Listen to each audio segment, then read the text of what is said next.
எங்கே போனீங்க? எப்படி இருக்கீங்க? நலமா? சாப்பிட்டீங்களா? என்ன ஸ்பெஷல் சொல்லுங்கள். சூப்பராக போச்சு. கிருட்டு கீறு கிருன்னு இருந்தா என்ன கேட்டுக்கிட்டே போடுங்க. மூக்க தோடுங்க, மூக்க தேடுங்க.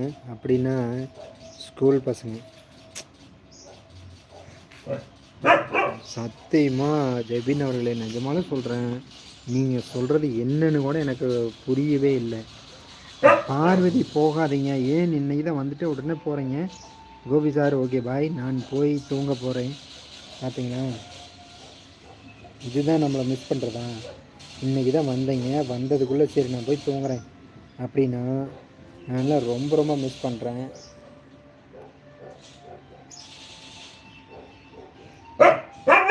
Sir okay.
கோபி சார் என்னாச்சு?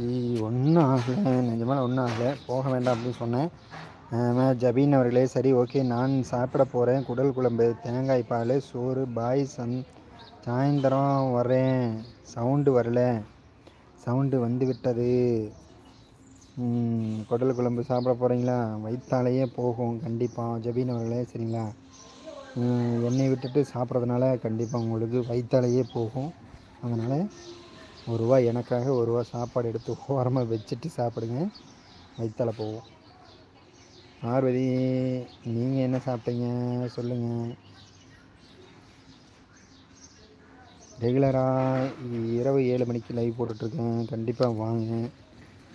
பார்வதி உங்களுக்கு தெரியும் நான் எத்தனை மணிக்கு லைவ் போட்டுட்ருக்கேன் அப்படிங்கிறது. ரெகுலராக என்ன பண்ணுறேன்னு தெரியும். இருந்தாலும் ஒரு மாதமாக எனக்கு லைவே போட முடியாத சூழ்நிலையில் இருந்தேன். வேலை தூரமாக இருந்ததுனால ஒரு மாதமாக வர்ற டைம் ஒத்து வரல. அதனால் டைம் ஒத்து வரலின்ட்டு நான் நைட் லைவ் தான் போட்டுட்ருந்தேன், சைலண்ட் லைவ்.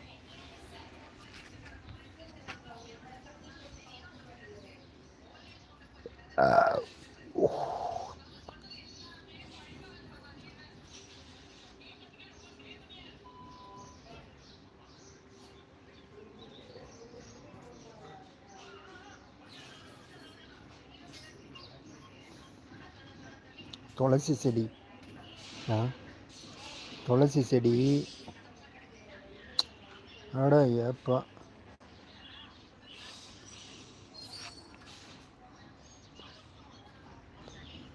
அப்பனே முருகா, அப்பனே முருகா, அப்பனே முருகா. துளசி செடி இது. இந்த செடி தலையை இப்படி தொட்டு தேய்ச்சி, அந்த தலையை பிக்கக்கூடாது, தேய்ச்சி